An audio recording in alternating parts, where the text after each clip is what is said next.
los componentes del sistema informático.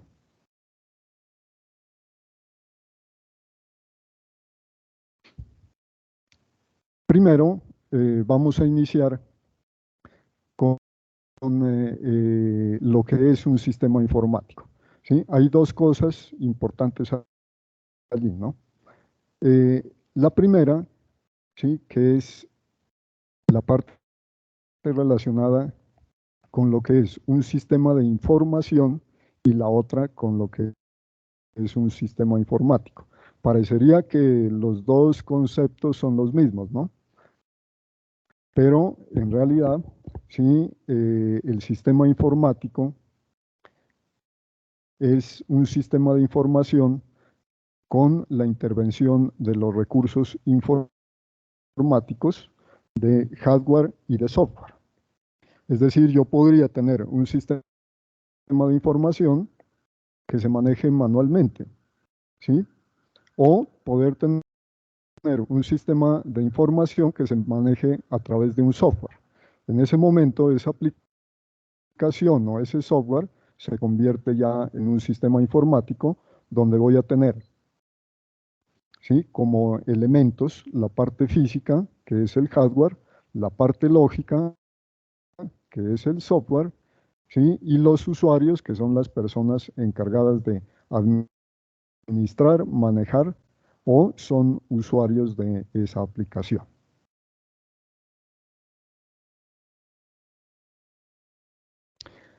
Bueno, en general, cuando nosotros hablamos del componente hardware, ¿sí? Nos referimos a todo lo que son las partes físicas del computador, ¿sí? O del elemento informático que nosotros podemos utilizar para procesar información. En este caso, en la gráfica se muestra un computador de escritorio con cada una de las partes que lo conforman, ¿sí? Ahí podemos ver la placa base o la tarjeta madre o tarjeta principal, ¿sí? El procesador o microprocesador, que nosotros lo vamos a llamar CPU, ¿sí? La CPU en realidad no es toda la caja con todos los componentes internos, sino que la CPU es la unidad central de proceso o procesador. ¿Listo? Eso hay que tenerlo claro para poder diferenciar.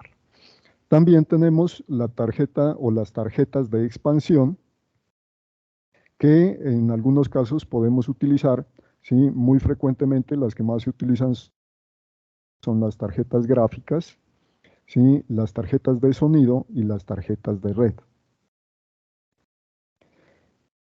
También podemos observar que en la parte física está el manejo de los módulos de memoria RAM. La memoria RAM es la memoria temporal que tiene el computador, donde van a ir a almacenarse temporalmente todos los programas que están cargados en ese momento, ¿sí? En ejecución del sistema. ¿Sí? Tenemos la fuente de alimentación o fuente de poder o fuente de potencia, que nos referimos a el componente donde entra una corriente de 110 voltios de corriente alterna, y internamente tiene un transformador que la convierte a corriente continua y un circuito electrónico que lo que hace es de corriente alterna convertirla a corriente continua. Y con eso se alimenta todos los componentes internos del computador.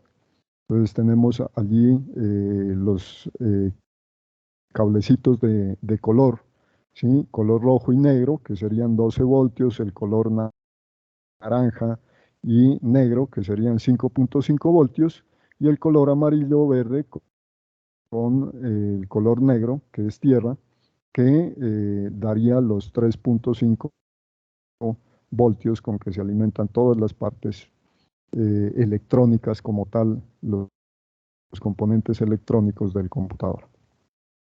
Sí, allí es de resaltar que por ejemplo, en el caso de los nuevos computadores ya se están eliminando, ¿sí? Lo que son las unidades de CD o DVD. También se está eliminando el disco duro, ¿sí? El normalito, el que nosotros conocemos como SATA o IDE, ya está desapareciendo. Ahora están apareciendo las tecnologías SSD, ¿sí? Que son de estado sólido, y por eso el consumo de energía es mucho menor que el consumo de energía que tenían antes los computadores. Entonces ahora ya no se trata de que el portátil tenga más celdas en la batería, sino de reducir el consumo energético que tiene cada uno de esos componentes de hardware.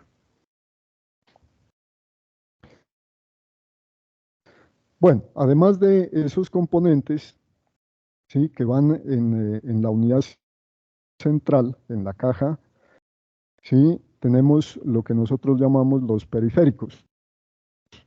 Los periféricos son periféricos que pueden ser de entrada y de salida.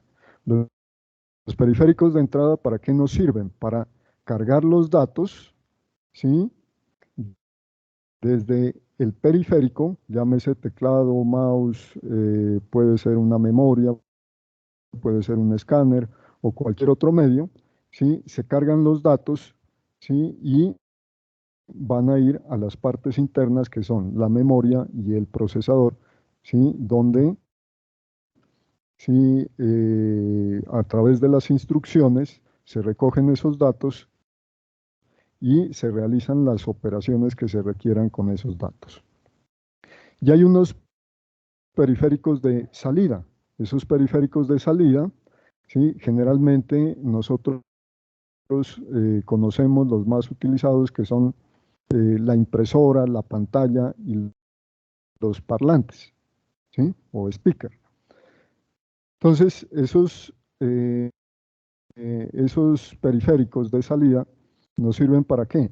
Para que una vez procesada la información, transformados los datos, salga, ¿sí? O por pantalla o por impresión o a través de los parlantes el sonido, que sería ya los datos que ya han sido procesados previamente mediante la CPU o el procesador. Hay otros periféricos que pueden ser de entrada y de salida, ¿no? Las memorias USB, las memorias SD que aparecen allí en la diapositiva, pueden utilizarse como medios de entrada, pero también pueden utilizarse como medios de salida. ¿Sí? En la entrada, pues yo bajaré la información que tiene guardada en la memoria y esa información va a las partes internas del computador, que serán la memoria RAM y la CPU, y una vez procesado, pues se van a guardar también en la misma memoria, ¿sí? Y esos archivos permanecerán intactos allí sin que sean transformados, ¿sí? Es decir, es una memoria permanente, ¿sí? La memoria RAM, al contrario, ¿sí? Es una memoria temporal, ¿sí? Que dura mientras que esté encendido el computador, ¿sí? Si hay una descarga eléctrica y se va la energía, ¿sí? Entonces inmediatamente, apenas se apaga el computador, se borra todo lo que está en memoria RAM. ¿Listo? Bueno, vamos a ir adentrándonos un poquito más, ¿sí? A lo que son los periféricos. Sí, cuando nosotros hablamos de los periféricos de entrada y salida, ¿sí? Son dispositivos generalmente que pertenecen al elemento hardware, ¿sí? Y que pueden ser de diversos tipos, ¿no? Es decir, pueden enviar diversas señales. Cuando yo oprimo la tecla del computador, lo que envío es un carácter, ¿sí? Cuando yo escaneo una hoja, envío otro tipo de señal, ¿sí? Cuando yo cargo la memoria, desde la memoria un archivo hacia el computador, entonces va a ser otro tipo de señal. ¿Sí? Todos esos datos que se recogen, de alguna manera tienen que irse a almacenar en algún sitio o tienen que irse a procesar mediante otro dispositivo. Al igual, las salidas, ¿no? Yo puedo, una vez que está cargado en memoria un proceso o un archivo, entonces yo puedo enviarlo a través de un medio de salida. Y esos medios de salida pueden ser cualquiera de los dispositivos que esté conectado al sistema. ¿Sí? Llámese la pantalla, entonces yo puedo mirar en pantalla todas las salidas generadas una vez que se ha procesado los datos, o puedo enviarlas también a través de los canales o buses, ¿sí? A el puerto de impresión, o también podría direccionarlas hacia otro tipo de salidas.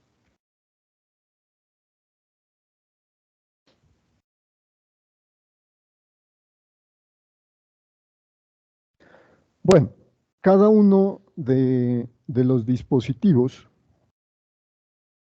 ¿sí? Que nosotros conocemos de entrada y salida, ¿sí? Y todos en general, todos los dispositivos que están conectados al sistema tienen un controlador, ¿sí? Un controlador que nosotros lo llamamos generalmente el driver, ¿cierto?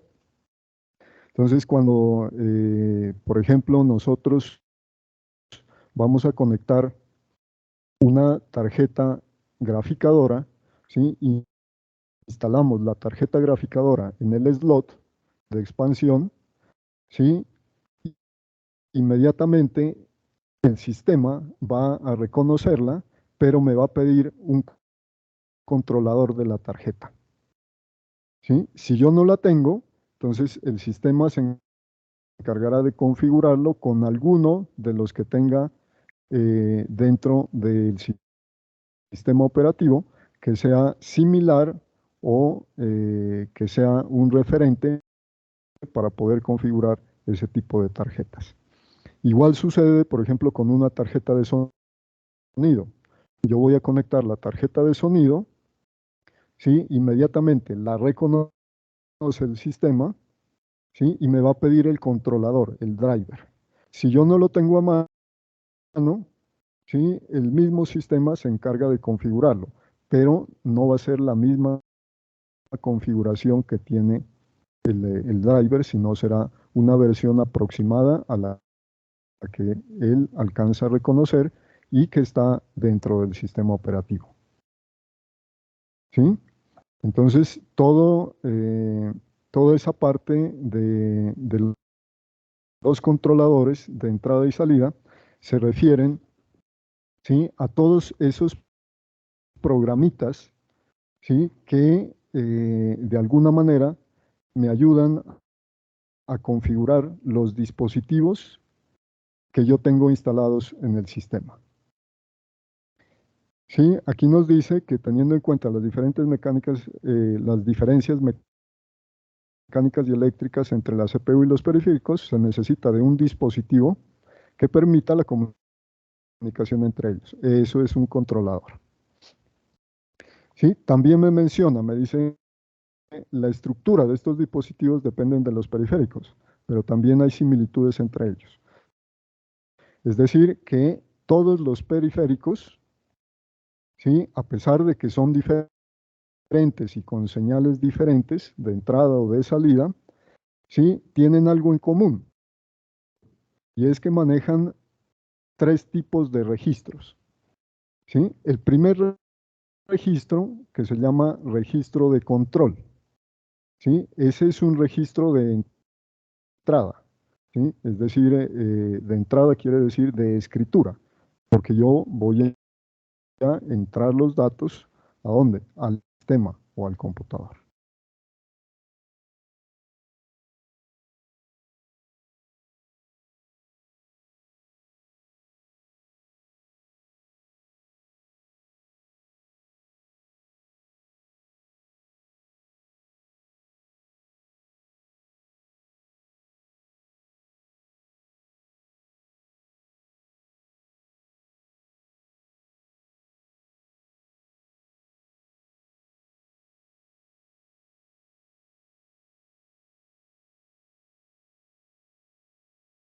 ¿Sí me están escuchando? Sí, señor. Sí, señor.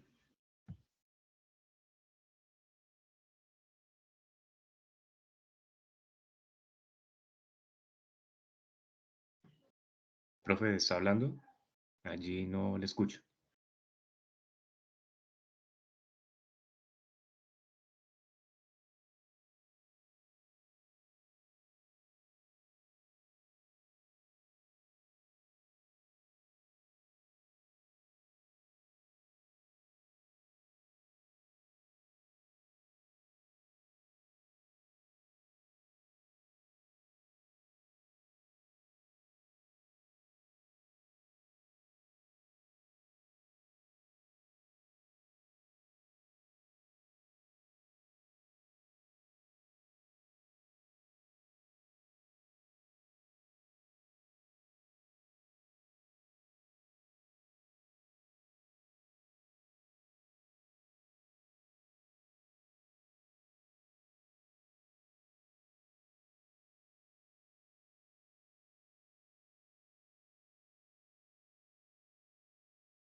Hola, hola.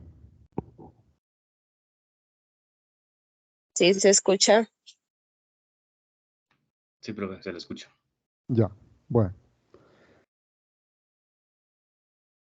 Espéreme un momentico, volvamos a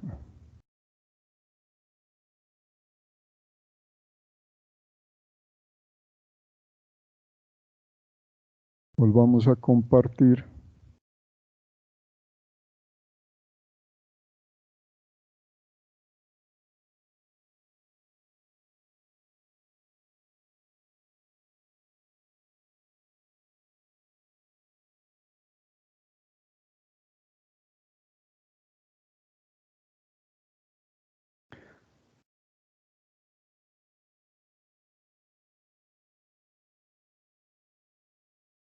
Ahí ya está cargando, ¿no? Esperemos un momentico, me avisan cuando ya estén visualizando ya.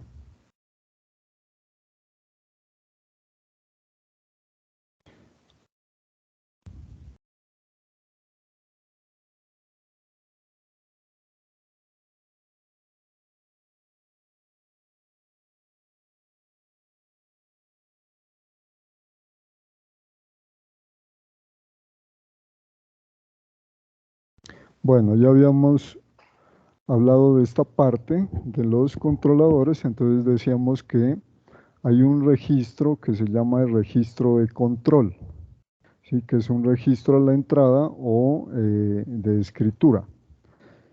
También tenemos el registro de datos. El registro de datos, ¿qué es lo que hace? Nos permite, ¿sí? De alguna manera, almacenar los datos de entrada y de salida con los cuales está trabajando.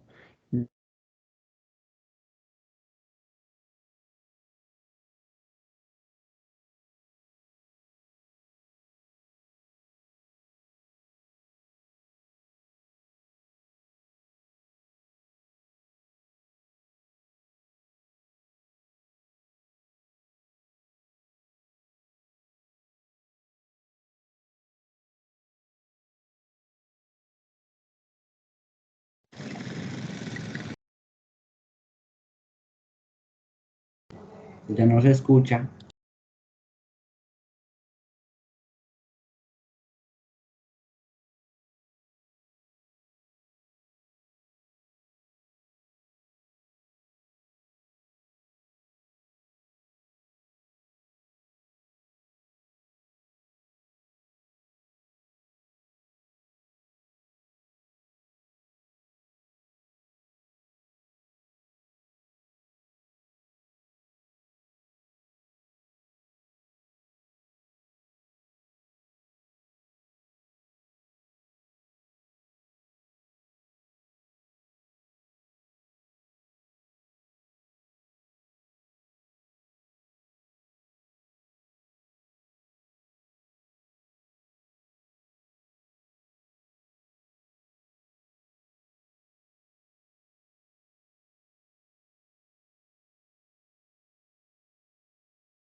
No se escucha, profe.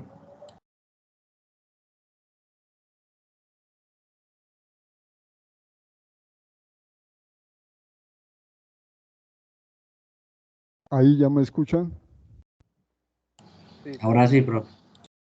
Bueno, Sí, señor. Así lo entonces estamos escuchando. les decía que, eso sí, bueno, les decía que esos tres registros que se están mostrando allí en pantalla en la diapositiva me permiten saber, ¿sí? El primero, ¿sí? Que es el registro de entrada o escritura, el segundo, que es el registro de datos o de almacenamiento de los datos, ¿sí? Donde se van a almacenar los datos que luego van a ser operados a través de, digamos, una operación aritmética o lógica, y el registro de estado, ¿sí? Que guarda la información acerca de cómo se encuentra el periférico, si está ocupado, ¿sí? Para no enviarle otro proceso o para que ese proceso quede en cola de espera. ¿Sí? Tal y cual sucede cuando nosotros estamos imprimiendo, ¿sí? Y enviamos 2 o 3 procesos al tiempo. Entonces, ¿qué hace? Detecta de que ya hay un proceso en cola de espera y los otros 2 procesos quedan allí hasta que termine el primero, iniciaría el segundo, y una vez que termine el segundo, iniciaría el tercero y así sucesivamente. ¿Listo? Ahora sí vamos a mirar cuál es la secuencia de las acciones para transferir los datos. Para transferir los datos, ¿desde dónde? Desde las CPU hacia un dispositivo de entrada y salida. ¿Sí? Lo normal, ¿sí? Es que generalmente nosotros a través del mouse o a través del teclado, que son los periféricos que más utilizamos dentro del computador, ¿sí? Lo que hagamos es introducir datos. Esos datos que nosotros estamos introduciendo no van directamente al procesador, sino que como son datos de entrada, se van a guardar en memoria, ¿sí? Y específicamente en esos registros que nosotros llamamos registros de datos. Entonces, una vez que están allí guardados o almacenados, ¿sí? El procesador lo que hace es decir, ¿qué va a hacer con esos datos? ¿Va a operarlos? ¿Sí? ¿Va a sumarlos? ¿Va a restarlos? ¿O qué operación es la que quiere realizar? ¿Sí? Y inmediatamente pasan los datos desde la memoria, ¿hacia dónde? Al procesador. Y dentro del procesador voy a tener la unidad aritmético lógica y la unidad de control, ¿sí? Que es donde se va a realizar la operación, y una vez termine de operarse, va a enviar el resultado a través de los buses o canales, ¿hacia dónde? Hacia un periférico de entrada o un periférico de salida. Entonces, la secuencia de acciones para transferir los datos son las siguientes. En primer lugar, pues la CPU, que es el procesador, comprueba, ¿sí? En el controlador de entrada y salida el estado del dispositivo al cual se vaya a enviar. Es decir, va a verificar si el dispositivo está ocupado o está vacío.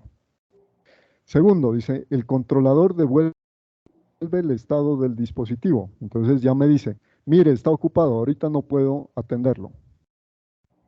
¿Sí? O ya me desocupé, ahora sí puedo atender, ¿sí? Su requerimiento. El tercero, dice, si el dispositivo puede transmitir, la CPU o procesador solicita la transferencia del dato al controlador. ¿A cuál controlador? ¿Sí? Al controlador del periférico al cual yo vaya a enviar la señal de salida, que puede ser la señal gráfica por pantalla o por un puerto a través de la impresora, ¿sí? O a cualquier otra tarjeta, por ejemplo, al dispositivo de red, ¿sí? Que sería la tarjeta para que salga y se pueda transmitir los datos. ¿Aló? El cuarto, Se escucha entrecortado. ¿Cómo vas? cuarto me dice el Bien. cuarto, la cuarta acción es el controlador de entrada y salida que toma el dato del dispositivo y el dato se transfiere hasta la ¿Quedaste CPU, sola? que es el procesador. Por favor, Norby, cierre el micrófono.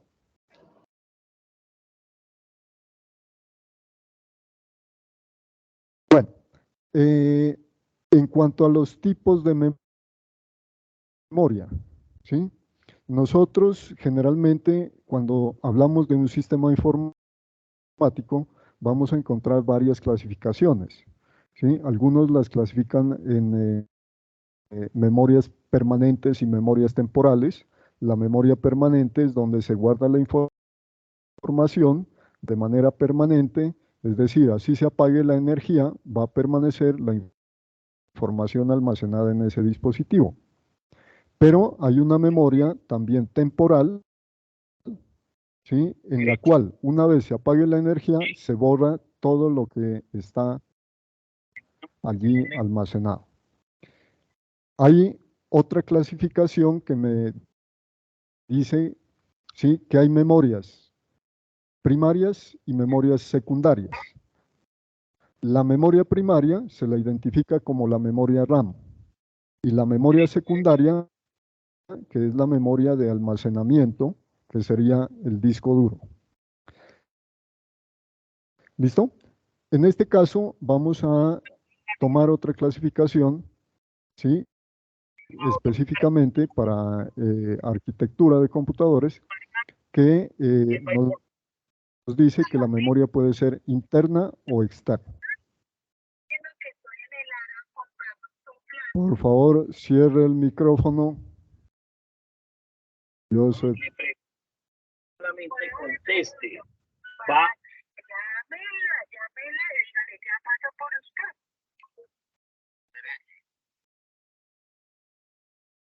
Bueno, ¿qué me dicen? Ahora, Sí, fíjense, ella siempre Joseph, a media hora. Joseph, Bueno, papá, por venga favor, por cierre el mí. micrófono.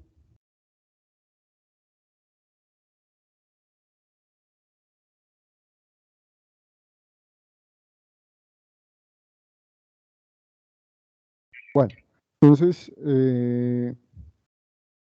sí, vamos a mirar que el propósito de todas las memorias es el almacenamiento de datos. Es decir, que allí se van a guardar los datos y se va a guardar también la información una vez que ha sido procesada. ¿Sí? El propósito de la memoria principal sería cargar los datos y también las instrucciones que vayan a ser procesadas. ¿Listo? Es decir, que en la memoria RAM yo puedo cargar, ¿sí?, los datos, pero también voy a cargar los programas. ¿Listo? Deja pasar un carro, ¿Sí? ya no lo dejan. Entonces, Aquí detrás, fila.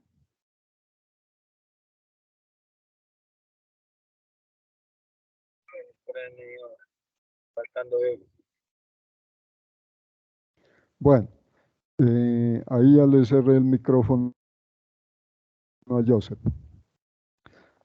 Bueno, con respecto a los datos que se guardan en la memoria principal, yo les mencionaba que esos datos, ¿sí?, pueden ser utilizados en cualquier momento por el procesador, ¿sí?, cuando se decida realizar el proceso o la operación, ¿sí?, que se requiera. Entonces, inicialmente, cuando yo enciendo el computador, ¿sí?, todos esos programas de inicio van a ser cargados, ¿dónde? En la memoria principal, que es la memoria RAM. Una vez que carga el sistema operativo, ¿sí?, todo lo que yo digite a través del teclado o a través del mouse o a través del dispositivo, ¿dónde se va a guardar? En la memoria RAM. ¿Sí? Y si voy a cargar un programa, voy a abrir Word, voy a abrir Excel o cualquier aplicación, ¿sí?, ¿dónde se va a cargar esa aplicación? En la memoria RAM. ¿Sí? Es por eso que ustedes se dan cuenta de que cuando tienen varios programas abiertos o varios procesos funcionando al tiempo, ¿sí?, a veces se bloquea el computador. Le dicen, mire, yo ya no puedo con tantos procesos que usted tiene abierto. Por favor, cierre algunos para poder funcionar bien. ¿Listo? Es como una alerta que me da el sistema diciéndome que ya se está copando toda la memoria principal. ¿Listo? La memoria secundaria, ¿sí?, generalmente se utiliza solamente para guardar la información que ha sido procesada.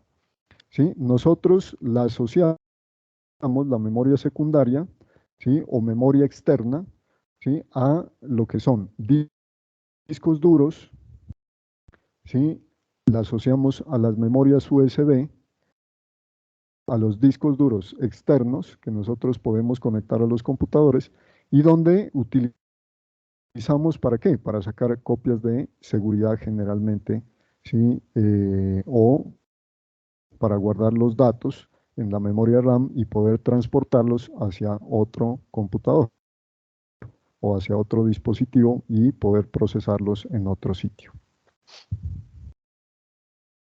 Bueno, vamos a mirar lo que es la memoria principal o la memoria RAM. Sí, aquí nosotros vamos a mirar que la memoria RAM o memoria principal del computador pues ha tenido ya una evolución, ¿sí? Desde sus inicios. En el inicio se llamaban los SIP, ¿sí? Luego aparecieron los SIM, luego aparecieron los DIM, ¿sí? Ahora ya estamos hablando de las memorias DDR, ¿sí? Luego DDR2, actualmente hay DDR3, DDR4, ¿sí? Y los nuevos computadores ya están manejando DDR5. ¿Listo? Cada una de esas memorias, ¿sí? Han sido las memorias principales asociadas a los procesadores en los distintas generaciones de los computadores.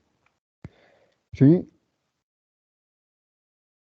La DDR, cuando apareció la DDR, por ejemplo, cerca de los años 2000, ¿sí? La DDR era una memoria de doble velocidad, es decir, que duplicaba la velocidad de acceso de la DIM. ¿Sí? La DDR2, ¿sí? Es el doble de la velocidad de acceso de la DDR. La DDR3, pues lógicamente será 3 veces la velocidad de la DDR y así sucesivamente.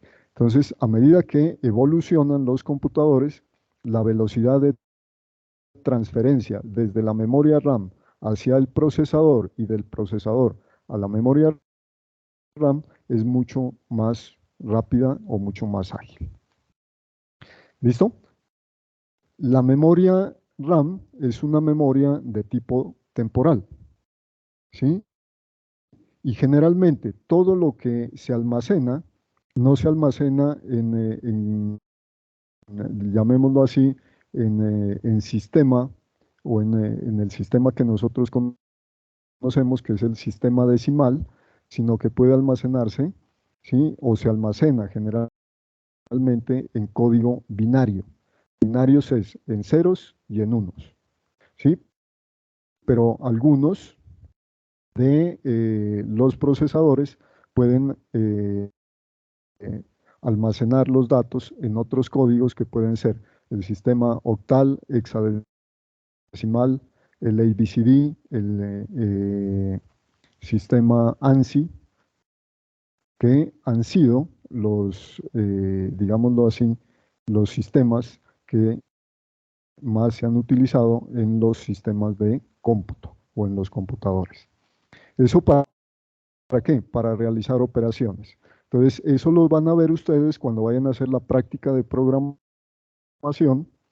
¿sí? De que uno pareciera que está operando en números del sistema decimal, pero en realidad lo que está operando son números en sistema hexadecimal o en códigos binarios, ¿sí? Entonces hay que tener cuidado con esa parte.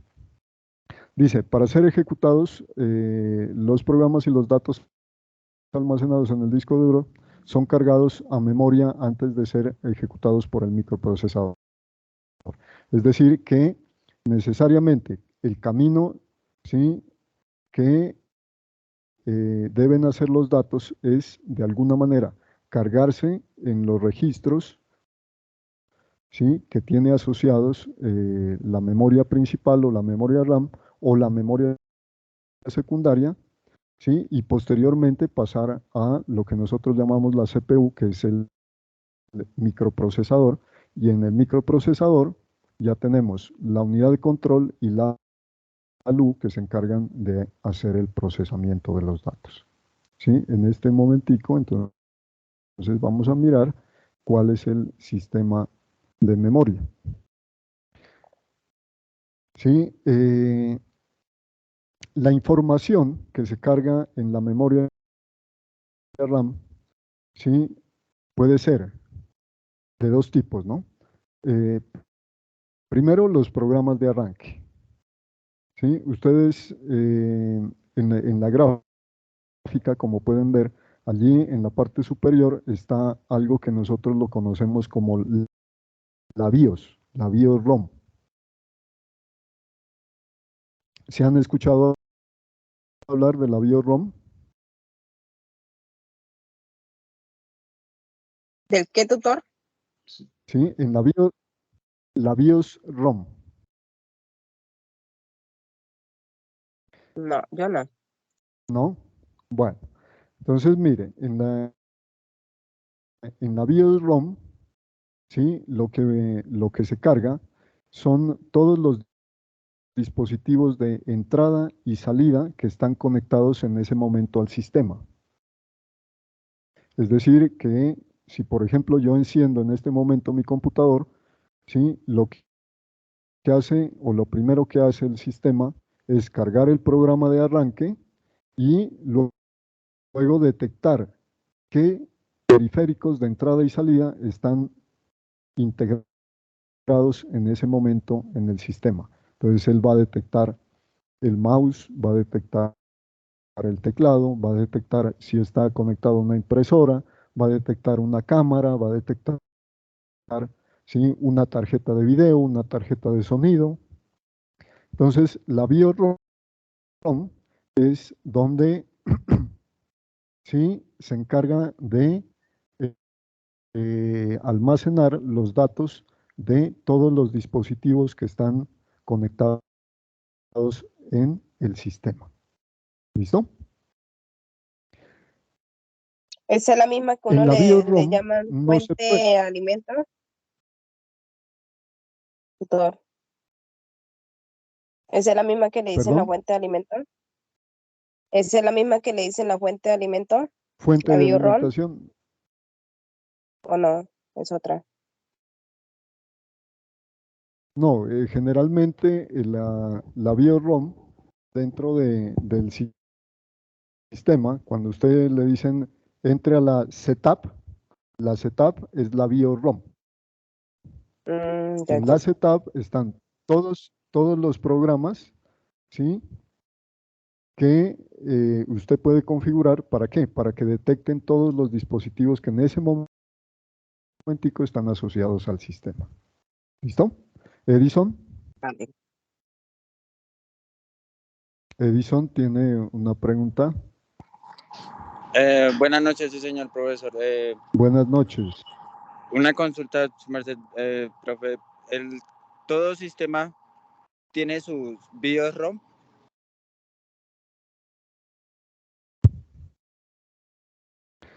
Todo computador, ¿sí? Tiene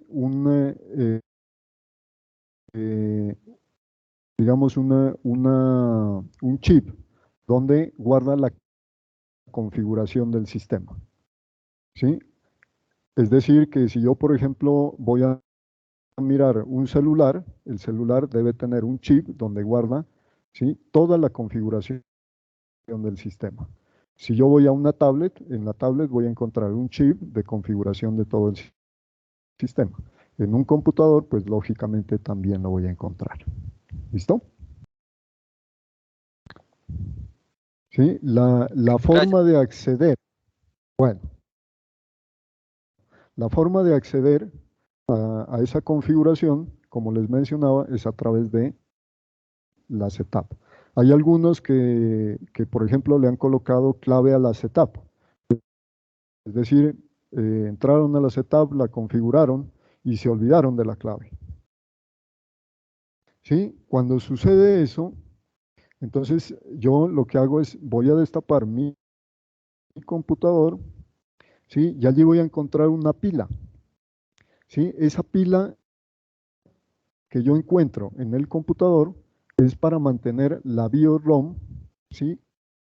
Cargada con los datos que fueron programados, ¿sí? Es decir, todo lo que cargué a través de la setup queda guardado, pero si yo le quito la pila al computador, entonces se me borra toda la configuración de la BIOS-ROM.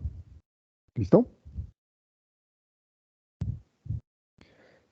Y para quitar la clave, lo que yo hago es quitarle esa pila durante unos minutos, se la vuelvo a colocar la pila y me borra inmediatamente la BIOS-ROM.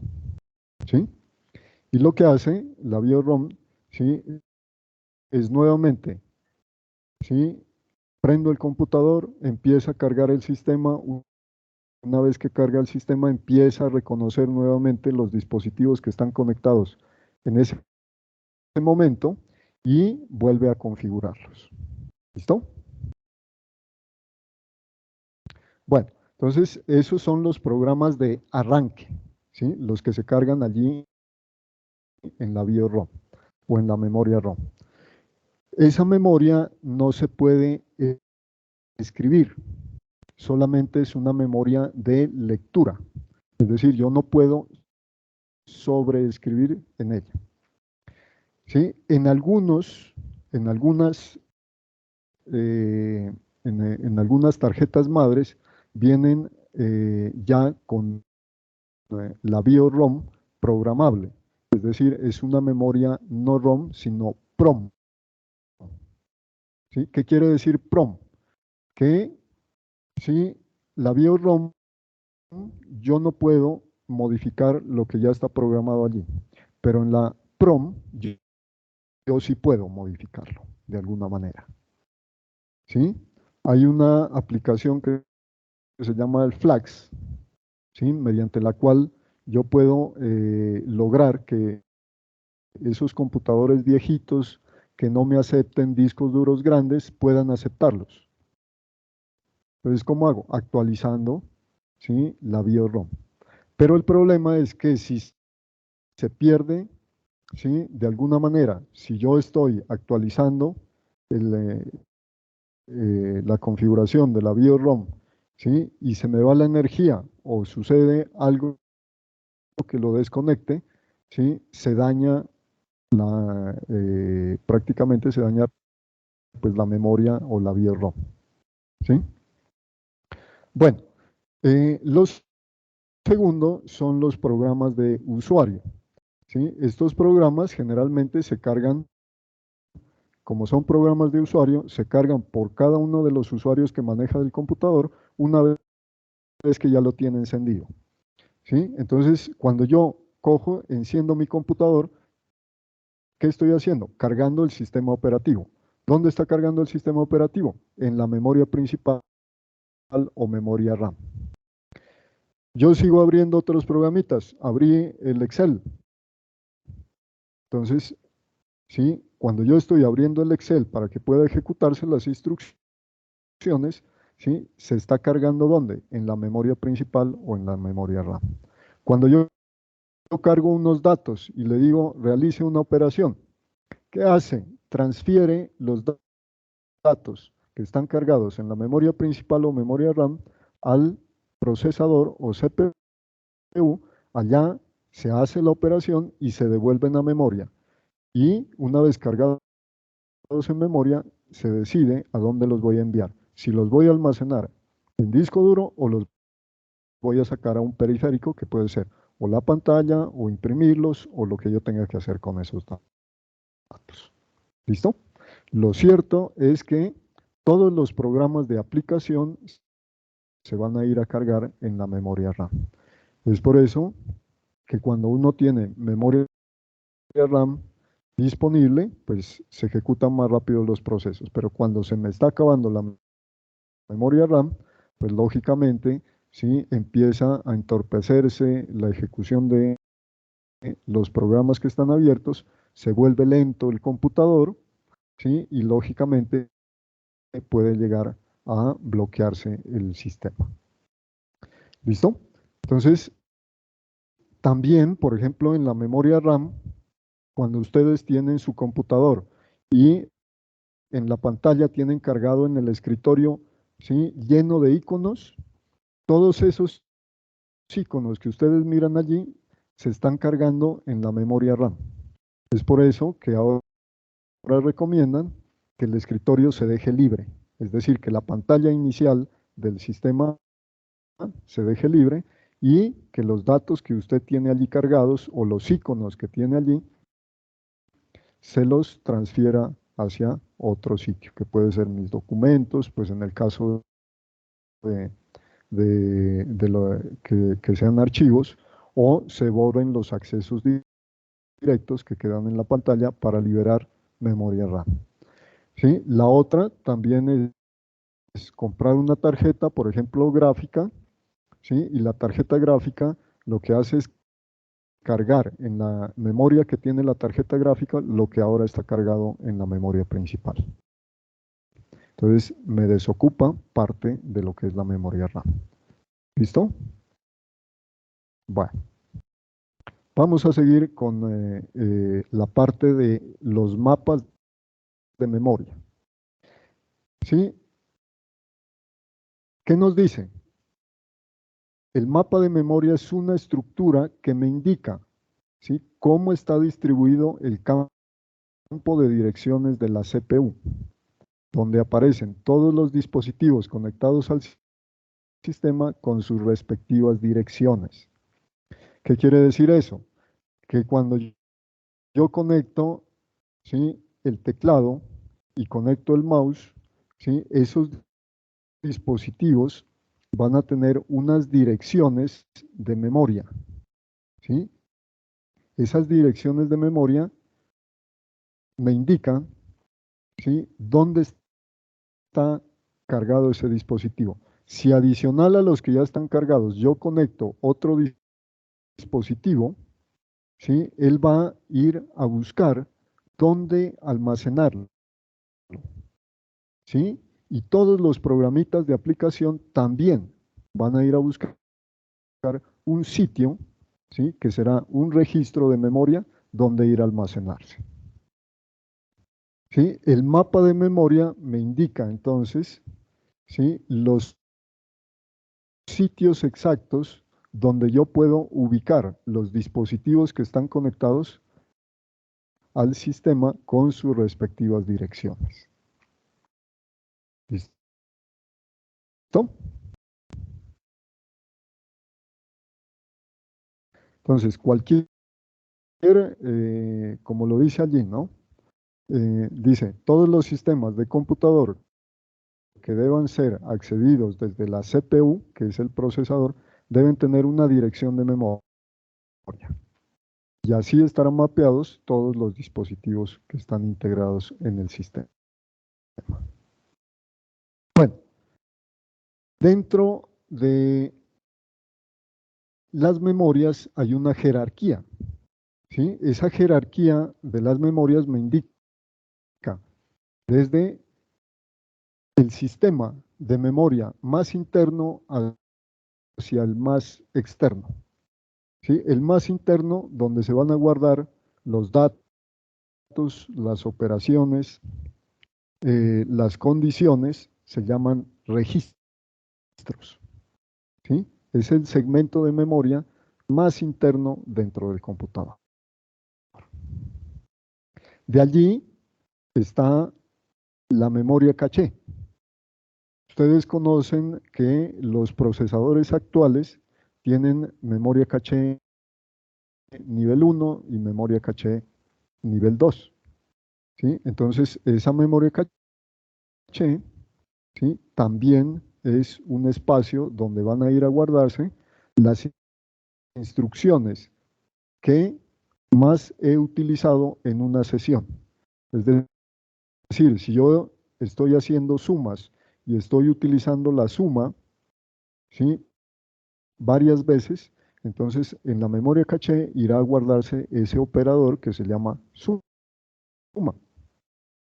Si yo estoy realizando la raíz cuadrada, entonces esa operación, que es la que más estoy utilizando en ese momento, en esa sesión, se irá a guardar dentro de la memoria caché.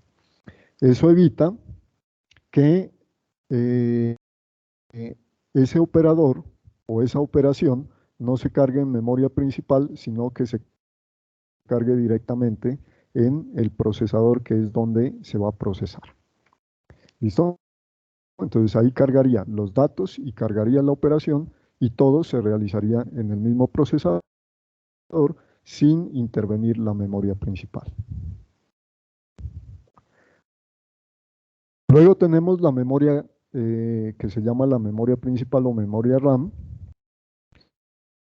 Luego están los discos duros Y luego están los discos o las conexiones a servidores que estén en red o servidores en la nube o servidores web. ¿Sí? Cualquiera de eso pues está dentro de las redes. Son sistemas de almacenamiento de memoria. Entonces, ¿qué me dicen? Me dicen, mire, ¿sí?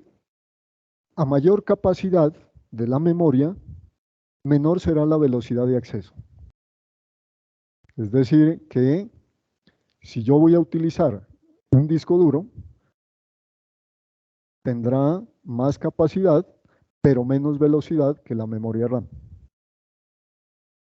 De igual manera, ¿no? Yo puedo tener 4, 8 gigas, 12 gigas en RAM, ¿sí? Pero si yo la voy a comparar la velocidad con la memoria caché, ¿sí? La memoria caché tiene menos capacidad, pero ¿sí? La velocidad de acceso es mucho más rápida que la memoria RAM, ¿sí? Y los registros, como son internos al procesador, entonces van a ser mucho más rápidos que la memoria caché o que la memoria RAM o que los discos duros o las redes. Pero los registros son de tamaño bien pequeñito, son de bits, ¿sí? O bytes máximo. ¿Listo? ¿Qué me dice también? Me dice, mire, a mayor capacidad, pues mayor será el costo. Entonces eso nos damos cuenta en un computador que tiene 4 gigas en RAM y otro que tenga 8 gigas en RAM. Aumenta el precio. ¿Sí? O un disco duro de 1 tera y un disco duro de 3 teras. Entonces también, a mayor capacidad, pues aumenta el costo. ¿Sí? Y a mayor velocidad, mayor será el costo. Entonces, si yo tengo, ¿sí? Memoria DDR y le voy a poner memoria DDR3, ¿sí? El costo de la memoria DDR3 es mucho mayor que el costo de la memoria DDR. ¿Sí? Lógicamente eso dependerá pues del sistema y de la board, si es que aguanta la memoria DDR, DDR2 y DDR3. ¿Sí? O en los nuevos computadores que puedo tener memoria DDR3, memoria DDR4 o en los nuevos memoria DDR5. ¿Listo? Entonces a mayor velocidad los costos van a ser mayores.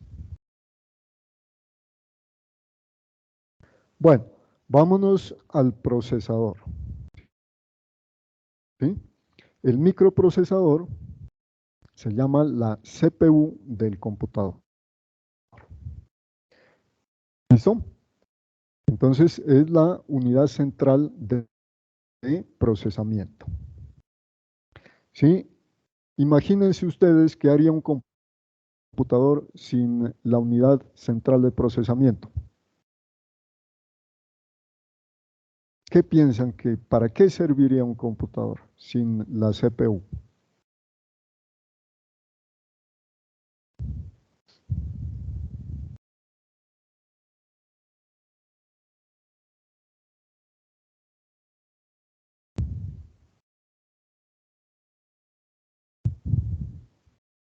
Porque fíjense que los primeros, casi que los primeros procesadores, los 80, 88, ¿sí? Eran prácticamente un chip. ¿Sí? No eran como tal un procesador como los que conocemos ahora.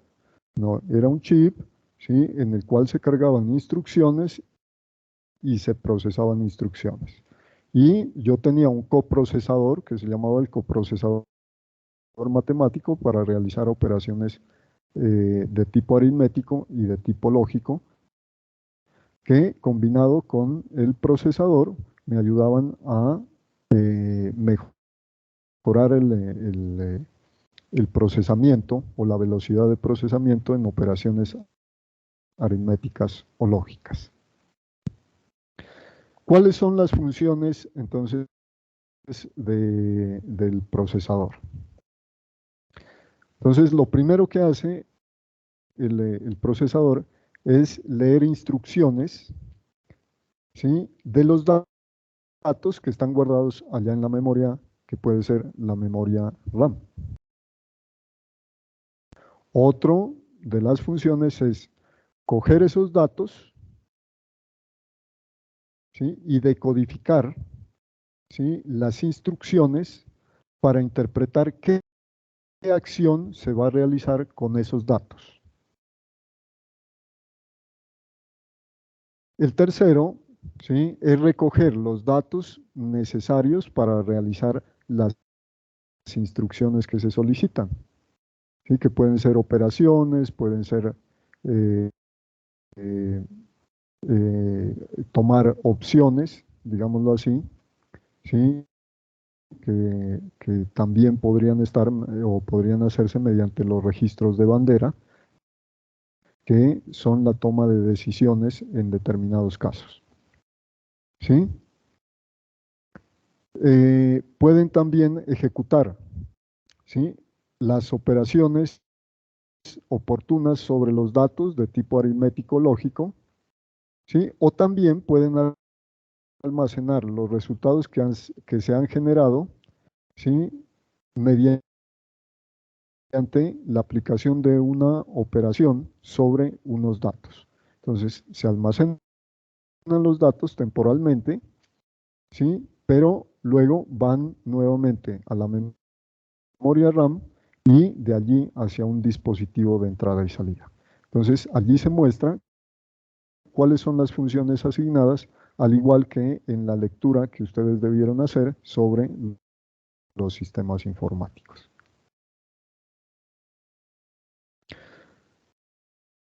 Bueno, ¿cuál es la estructura interna, ¿sí?, que compone el microprocesador? ¿Sí? ¿Qué es lo que yo voy a encontrar dentro del microprocesador? Entonces tengo dos componentes principales, ¿sí?, que son la unidad aritmético-lógica y la unidad de control. Y además de esas dos unidades, tengo los registros para que se almacenen los datos y los registros de instrucciones, ¿sí?, donde se va a guardar todas las instrucciones que se deban realizar con los datos que están disponibles.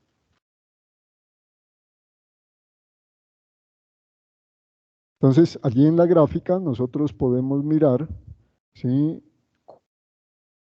cómo de alguna manera todas los componentes de un procesador, ¿sí?, están relacionados entre sí.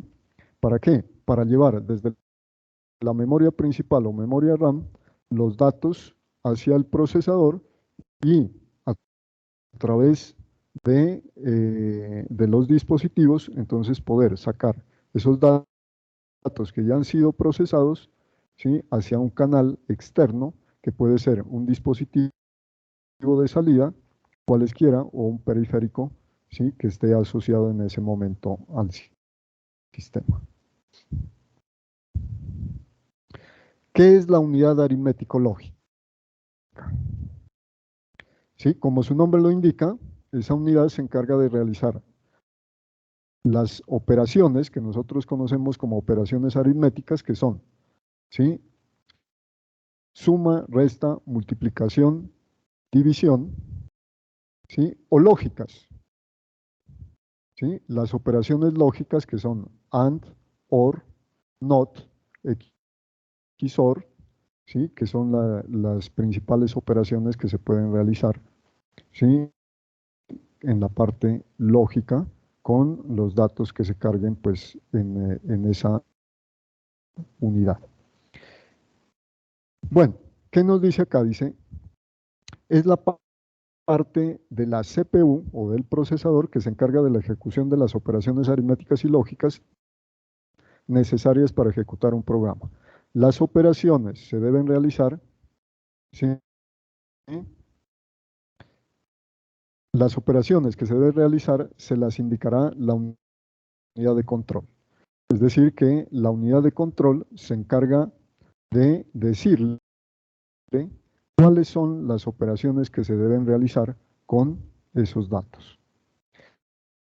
Dice, los datos necesarios para realizar las operaciones también estarán indicados por la unidad de control,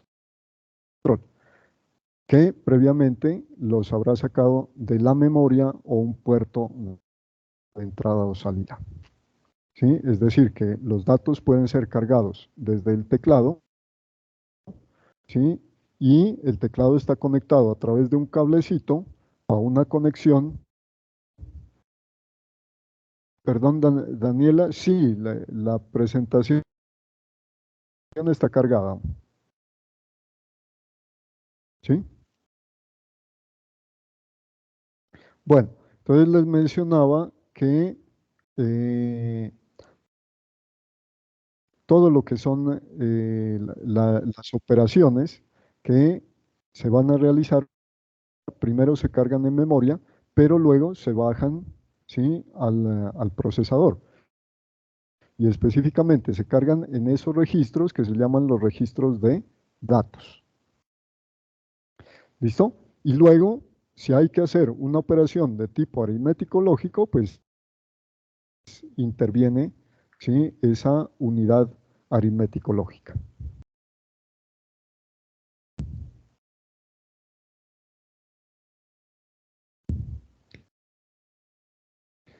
Esa unidad aritmético lógica tiene, ¿sí?, dos elementos principales, ¿no? O tres elementos principales más bien con los registros de bandera, ¿no? O registros flag. ¿Sí? Primero, el operador. ¿Sí? Nosotros cuando vamos a realizar una suma, tenemos los operandos y los operadores, ¿cierto? ¿Qué es el operador? El que me indica qué operación es la que voy a realizar. El operador de suma, el operador de resta, el operador de multiplicación, el operador de división, el AND, el OR, el NOT. ¿Sí? Esos serán los operadores. ¿Listo? Están los registros. Dice que se usarán para el almacenamiento temporal de los datos. Es decir, los datos quedarán guardados aquí en el registro de datos. Y hay unas banderas o registros flags, ¿sí?, que me indica, ¿sí?, cuáles son las posibles opciones que yo tengo a realizar una operación. ¿Sí? Es como en programación tener un if. ¿Sí? Entonces me dice por sí haga esto, por no haga esto. O me da a elegir una condición. Me dicen, de acuerdo a esta condición, váyase por 1, por 2, por 3 o por 4. Entonces, esos registros flags me indican las condiciones que yo tengo para realizar la operación.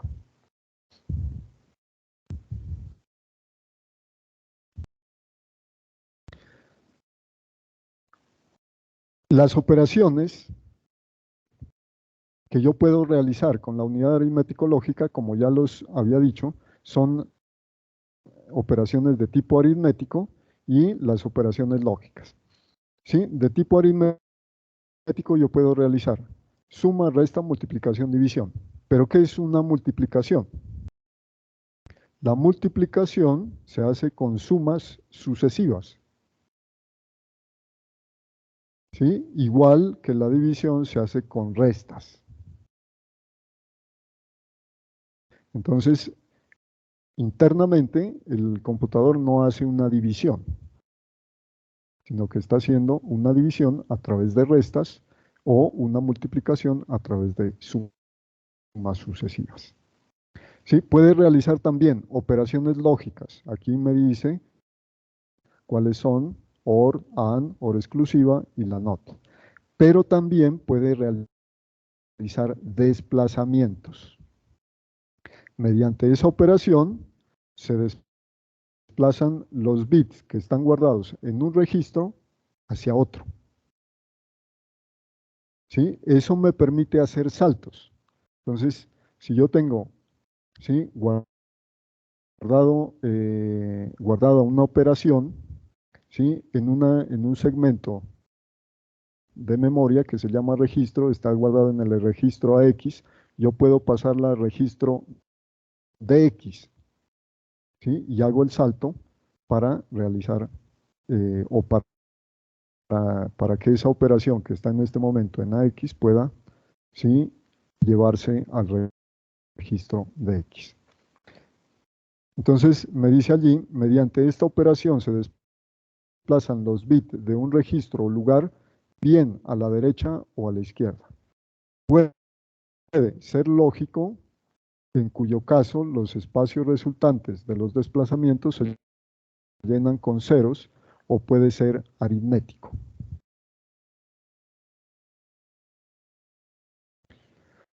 Bueno, dentro del microprocesador, además de la unidad aritmético lógica, yo tengo la unidad de control. ¿Sí? ¿Cuáles son las funciones que realiza la unidad de control? La unidad de control lo primero que hace es leer la instrucción que se encuentra almacenada en memoria, ¿sí? Luego la unidad de control se encarga de decodificarla para interpretar qué acciones o qué operaciones se deben realizar. Se generan las microórdenes o señales que pueden ser convertidas de unos a ceros, ¿sí? o señales de control necesarias para que se pueda ejecutar la instrucción, y finalmente me permite controlar la comunicación con los periféricos. ¿Sí? Esa comunicación me va a dar, digámoslo así, el estado en que se encuentra en ese momento el periférico, si está ocupado o está disponible, y si está disponible, entonces me permite inmediatamente comunicarme, ¿sí? con ese periférico que yo necesito. Bueno, para realizar esas funciones que acabé de mencionar, ¿sí? la unidad de control tiene los siguientes dispositivos. Primero, un secuenciador central, ¿sí? que es el dispositivo que va a generar las señales de control y las microórdenes que se necesitan para ejecutar una instrucción. El decodificador, como su nombre lo indica, ¿no? ¿Sí? Yo puedo codificar en un lenguaje, pero hay un decodificador que me permite coger esas instrucciones que están en un lenguaje y pasarlas al lenguaje de máquina para que puedan ser ejecutadas. ¿Sí? Entonces me dice el decodificador, dice la entrada está conectada al registro de instrucción. Su función es decodificar el código de operación de la instrucción en curso.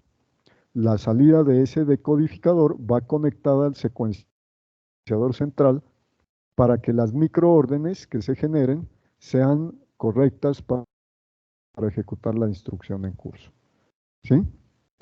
Es un poco abstracto lo que yo les estoy diciendo, pero eso ya lo van a entender cuando pasemos a la siguiente unidad, donde ya se van a mirar todos los tipos de registro existentes.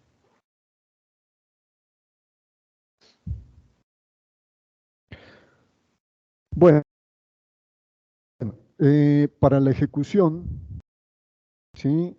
de una instrucción dentro de la unidad de control, ¿sí? se dividen en dos fases, ¿no?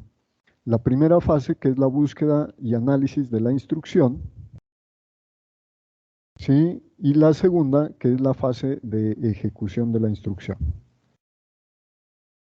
¿Sí? En la primera fase se trae la instrucción que está almacenada por allá en la memoria, ¿sí? al registro de instrucciones que se encuentra en la unidad de control. Y posteriormente, ¿sí? la unidad de control se encarga de generar microórdenes necesarias para la ejecución de la instrucción, ¿sí? que yo tengo que realizar. Esas microórdenes, ¿sí? De alguna manera permiten que se lea en la memoria cuáles son los datos necesarios, ¿sí? Y que la unidad aritmético-lógica ejecute las operaciones que se necesitan, ¿sí? Para la parte de ejecución. Es decir, aquí ya la unidad de control se combina con la unidad aritmético-lógica. ¿Para qué? Para que esa unidad de control controle todas las instrucciones y los datos que están cargados en los registros de almacenamiento.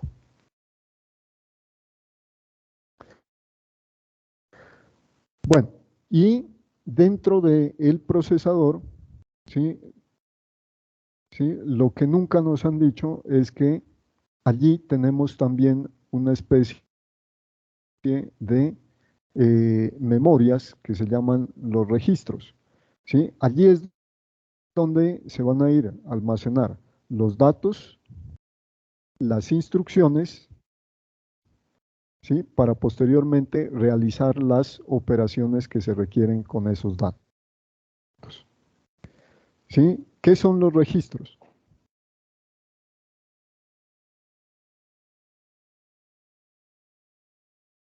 Los registros tienen, digamos, como función, ¿sí? El almacenar temporalmente los resultados de las operaciones que han sido ejecutadas a través de la unidad aritmético-lógica.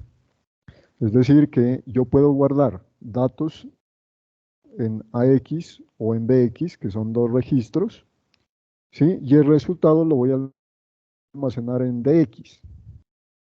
Entonces, en DX voy a almacenar el resultado de una operación que se realizó entre los datos que estaban almacenados en AX y BX y queda guardado ya en el registro DX, ¿sí? O CX.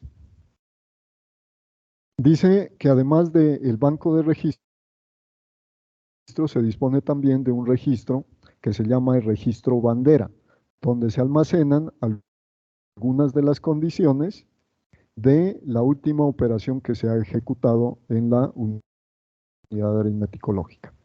¿Sí? Esos registros bandera pueden ser, ¿sí? El flag 0 o bandera 0, ¿sí?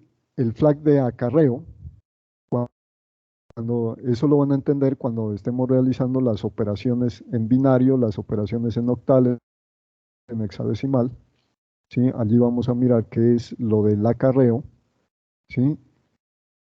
El flag del signo, ¿sí? El signo, ¿qué quiere decir? Que un resultado me puede dar positivo o negativo. Entonces, el flag del signo significa que si el resultado es negativo, va a anteponerse un 0, y si el resultado es positivo, se antepondrá un 1, un signo. Y el flag de desbordamiento, ¿sí? El de desbordamiento es cuando ya prácticamente las operaciones que se están ejecutando en los registros se salen de control y el flag o la bandera de desbordamiento me indica que hubo un desborde de los datos que podían almacenarse en los registros o en alguna de las operaciones que se está realizando. Entonces van a ser indicadas por ese registro bandera de desbordamiento.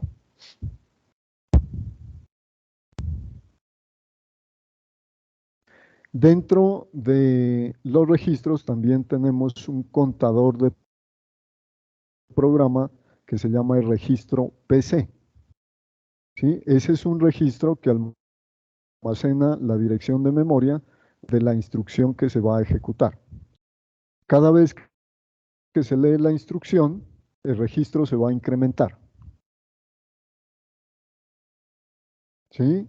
Ese incremento, entonces lo va a apuntar hacia el siguiente registro. Para el caso, me dice acá también, para el caso de de la instrucción de salto, ¿sí? La unidad de control se encarga de poner la dirección correspondiente del contador del programa al cual vaya a hacer el salto, ¿sí? Y el otro de los registros es el registro de instrucción llamado RI, que es donde se almacena la instrucción que previamente se ha sacado de la memoria. Es decir, yo la tenía almacenada en memoria, cuando la saqué de memoria, ¿a dónde va a ir? Al registro de instrucción.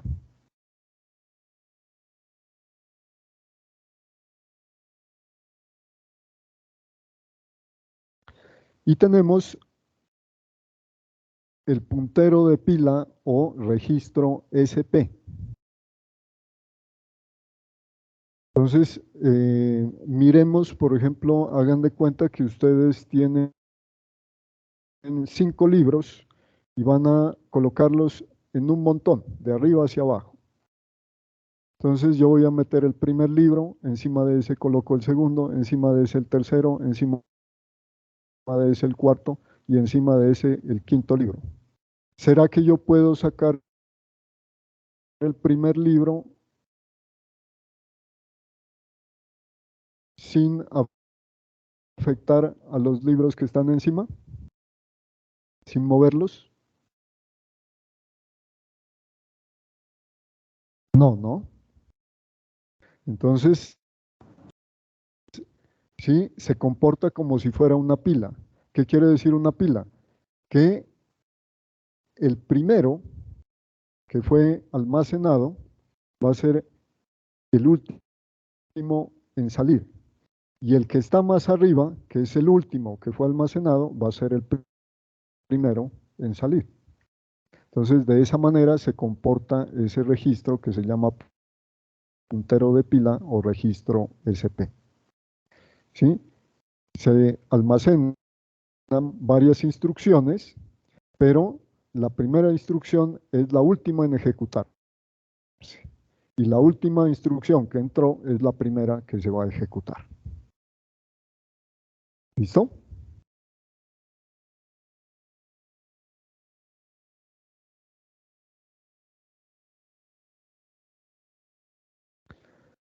Bueno, hasta ahí llega la parte del hardware. Pero como decíamos que el sistema informático está compuesto de hardware, software y también la parte humana o humanware, ¿sí? Vamos a mirar el segundo componente que se llama el componente de software. ¿Sí? Este ya es más corto porque ¿sí? El software más está relacionado con la parte de lo que es el desarrollo de programas o aplicaciones y no tanto con la arquitectura de los computadores. Entonces, este segundo componente, que se llama el software, es toda la parte lógica de un sistema informático. ¿Sí? Este componente es el responsable pues, de enviar todas las instrucciones al hardware para ejecutar la diversidad de tareas. Es decir, que si nosotros nos ponemos a explorar cuáles son las partes de un sistema operativo, en un sistema operativo vamos a encontrar que existe al interior, ¿sí? Una parte interna que se llama el núcleo o kernel. Ese núcleo kernel guarda todas las instrucciones del sistema operativo.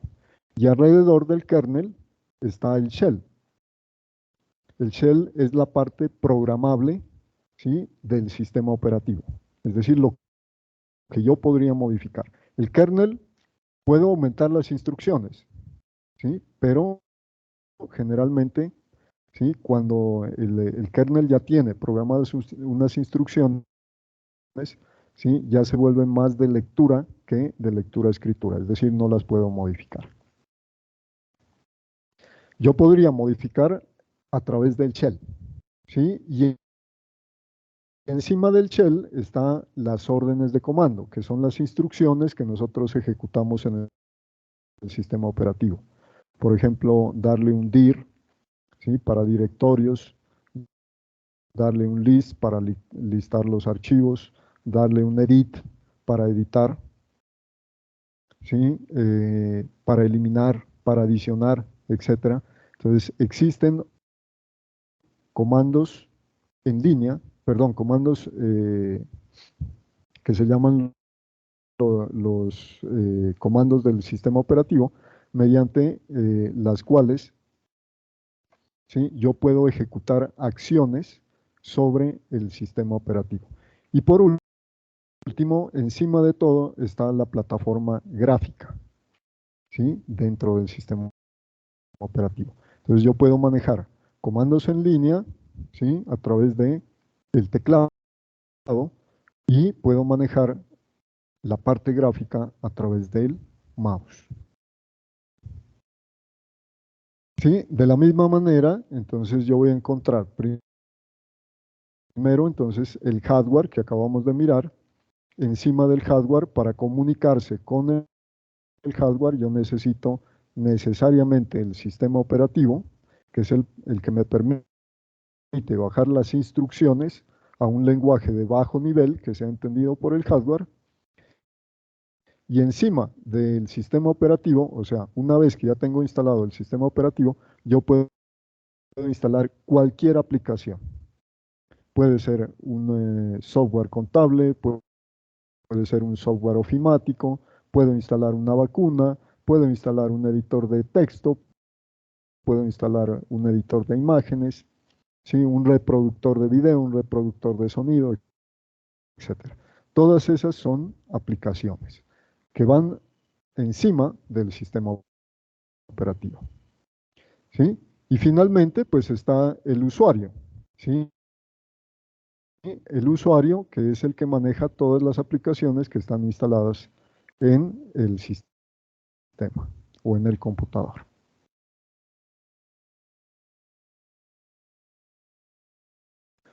Bueno, aquí nos menciona que existe en el elemento software o en el componente software, ¿sí?, algunos elementos. El primero es el software del sistema, que es todo aquello que es indispensable para el manejo del sistema, ¿sí? Allí vamos a encontrar lo que es sistema operativo, los controladores del sistema, la BIOS-ROM, ¿sí?, la línea de comandos, es decir, las instrucciones a través de comandos de teclado, el cargador del arranque, que es el bootloader, ¿sí?, que es el sitio o el espacio más bien, donde se cargan las instrucciones de arranque en el disco duro, ¿sí?, la interfaz gráfica, que es la que les mencionaba, que se maneja a través de el mouse, que se llama la interfaz GUI, ¿sí?, las utilidades y las herramientas de programación, ¿sí? Mediante estas herramientas de programación, yo puedo crear programas que, si, por ejemplo, en el caso de los sistemas Linux, ¿sí?, que pueden ayudarme a modificar algunos aspectos o algunas aplicaciones que pueda tener el sistema Linux. Es decir, yo puedo tomar el núcleo kernel y adicionarle algunas aplicaciones que yo necesito y crear mi propio sistema operativo Linux.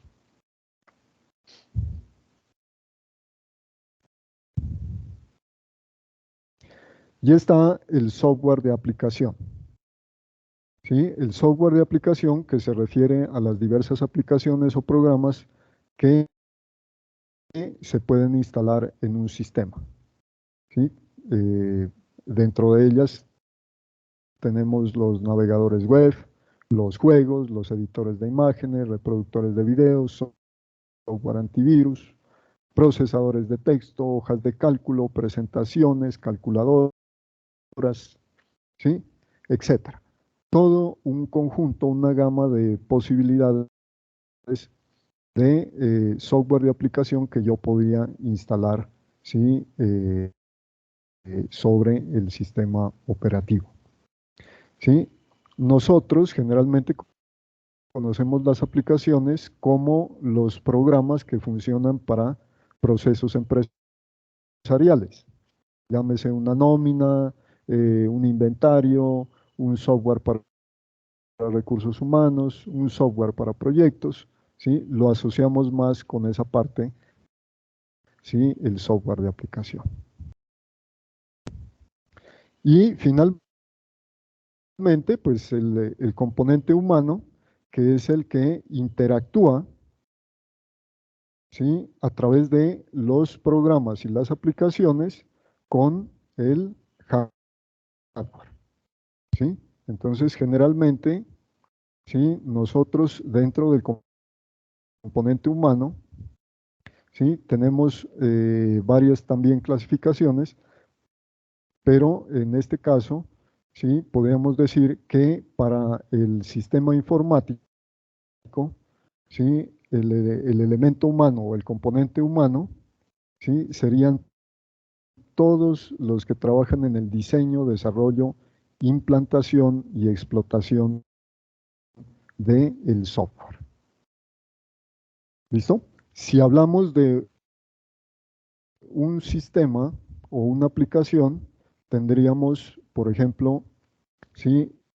Los usuarios, ¿sí? Que serían los usuarios administradores del sistema, usuarios manejadores del sistema, que serían los empleados que manejan las aplicaciones, y estaría el usuario final, ¿sí? El usuario final es el que hace uso de la aplicación sin tener acceso a las operaciones que se pueden realizar con los datos, sino acceso solamente de consulta.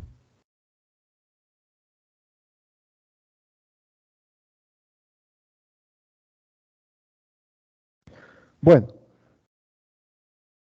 esa es mi presentación. Quisiera escucharlos a ustedes, saber qué inquietudes tienen acerca de lo que es un sistema informático y los componentes de un sistema informático.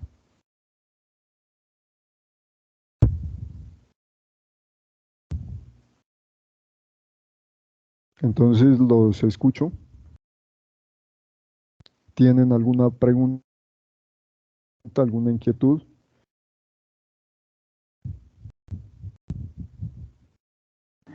No, señor. Sí, sé que es un poco difícil en este momentico entender o tratar de entender la parte interna de lo que es el microprocesador y el manejo de las memorias, pero eso ya se va a ir ampliando en la segunda unidad, en los temas de la segunda unidad, y ustedes van a ir comprendiendo.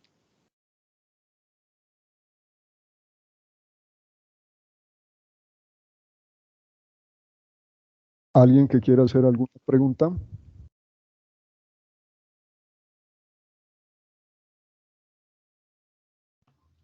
Profe, no, de mi parte no, pues por el momento no quedaron inquietudes. De pronto, pues sí me gustaría saber si esta presentación la va a compartir por vía correo.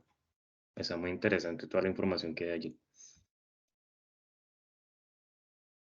Sí, yo la voy a entregar la grabación y la presentación, ¿sí? Para que la compartan en Teams, ¿sí? Allí en el OneDrive de Teams quedará disponible, ¿sí? Para que ustedes tengan acceso tanto a la información de la presentación como a la grabación que hicimos hoy, el día de hoy. Sí, pero tranquilos, no se preocupen que estamos arrancando con el curso, ¿sí? En la unidad 2 y en la unidad 3 ya van a comprender un poquito más sobre esa parte que yo les mencionaba, ¿sí? De los componentes internos, tanto del procesador como el manejo de las memorias, ¿sí? Así es que a seguir estudiando, tranquilos, sigan haciendo sus actividades. Si tienen algún tipo de preguntas de la actividad, en el chat de Teams o en el foro o a través de el correo interno del curso, los estamos atendiendo. ¿Listo? Así no pertenezcan a nuestros grupos en el chat de Teams. El que pregunte, téngalo por seguro que cualquiera de los tutores le va a dar una respuesta. ¿Listo? Bueno, profe, muchas gracias. Bueno, entonces, muchas gracias a ustedes por haber asistido, ¿sí? El día de hoy. Sí, hubo algunas dificultades con la parte técnica, pero al final pues ya se pudo solucionar todo. Entonces, muchas gracias y nos volveremos a encontrar en otra oportunidad. Hasta pronto. Gracias, profe. Feliz noche para todos. Chao. Descanse, feliz noche.